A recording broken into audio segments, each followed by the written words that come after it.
within product in the mortgage technology space, where I got a good understanding of the back ends of how mortgage servicers, lenders operate, and really got a sense of some of the limitations and boundaries within traditional finance. And so that really set me up well to shift over to Ripple, where I started working professionally in the blockchain and crypto space, and really being firsthand with now institutional DeFi and fixing some of those problems that I saw in the past couple roles.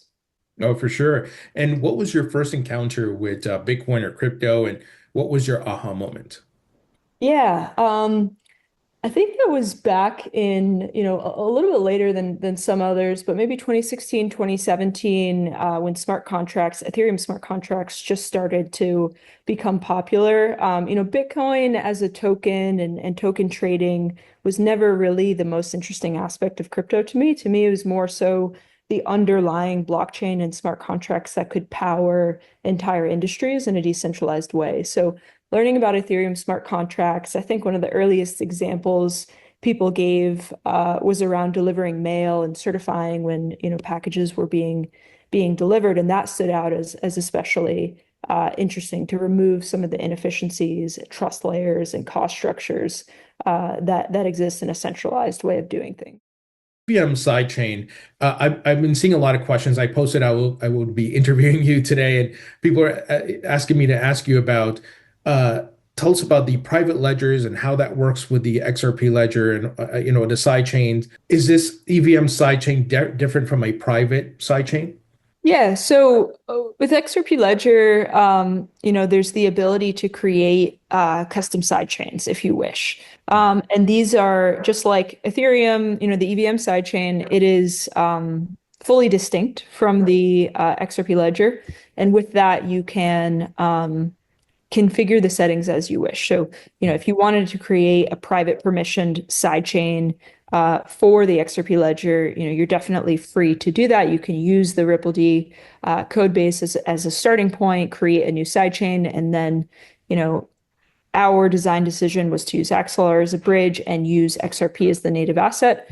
You can make that same choice, or you can kind of build as you wish. It's up to the developer. So I know this is a model that was used in the past for projects like CBDCs, where maybe you want a more permissioned environment or more controlled environment of who can use the chain, but it is entirely distinct from public XRPL mainnet.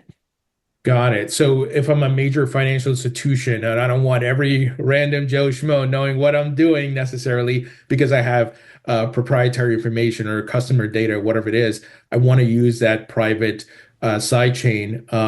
And I think I know a lot of people are going to have the question of, are any of those transactions, while we may not know what's happening, are they counted towards the XRP mainnet or not? It's completely separate. No, they're completely separate blockchains, not counted in any part of XRPL mainnet consensus or anything like that. They're distinct chains that allow for bridging, just like any other blockchain. But to your point there on privacy, this is something we're early stage on, but we do have a research and development team that's doing some great work into zero knowledge, and really looking into how can we allow some degree of privacy optionality within XRPL mainnet itself, so that long term, large institutions won't have to operate on a standalone, distinct blockchain. So that's something that longer term, I'm very excited about as well. Yeah, to your point, a lot of chains are exploring ZK, and many of them are building like private subnets and things like that. So this is not exclusive to the XRP ledger, but certainly, I guess, a feature many are exploring because this is what institutions want. Definitely. And I think it can be done in a way that doesn't necessarily compromise on core values of blockchain. It doesn't have to be all or nothing. It could be confined just to the operations of a single entity or a single domain. It's early stage, but I'm excited about this research path. With this private sidechain, can they use assets like XRP or LUSD or other assets? So again, it comes down to what bridge is connected. level is the lending protocol. So we're working on a XRPL native lending protocol made up of a couple of different components, but it basically allows for fixed term under collateralized loans in V1 to be originated directly on the XRP ledger. So that kind of rounds out what I see as the kind of core pillars of bringing TradFi onto blockchain, which is support for payments, support for trading, and support for credit. Which are clearly, some of the key components that make our TradFi system work today. So Jazzy, do you think like in 20 years, right? And not that banks are going to disappear, but many of them are going to be using blockchains like the XRP ledger. But a lot of borrowing and lending will be done this way where we don't necessarily have to walk into our local bank or the big JP Morgans and, apply, but we could go on an app online and through some decentralized finance protocol or application and put out feelers and the lending or the loan or whatever could come from another part of the world because it's all on chain. Right.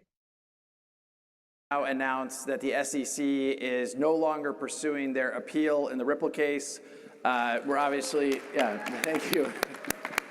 I've been Should we get a standing, Yeah. little standing This is ovation? good. Can I This get is you on good. your This is feet? This good. is a great The whole moment. industry, this is a good thing. Come on, come on. Okay.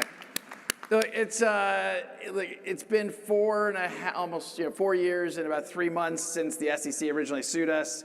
Certainly a painful journey in lots of ways, but as we said then, I mean, two things I'll highlight from what we said then. I really deeply believed that we were going to be on the right side of the law and on the right side of history. It's something we said then, and it's something that I feel kind of vindicated looking at this now. I mean, the other thing I would say, which there's a video I posted on X a short while ago, and one of the things I point out is the system just feels broken that we had to fight this fight for the industry. And you had an SEC attacking the industry, and particularly in the Ripple case, there were no victims. There was no investor loss. This was not something where the SEC was like, oh, something bad happened. It was just, they were trying to bully, they were just not acting in good faith. And luckily, you did have courts rebuke them. But look, I also, this is a moment to celebrate. I think we as an industry on the other side of it, that's good for everybody involved. It's good for Blockworks, that's good for Bitwise, that's good for Ripple. And so I'm really happy about it. So I want to ask you in that vein, you have been at Ripple now for 10 years? Getting old. you and I joked backstage on Twitter, people like to put up photos comparing Brad at the beginning of Ripple, Right. Brad current. Yeah, there's more gray hair. Right, a bit more gray I want hair. to tell those people, like, look, you have the government sue you and see what happens. Right.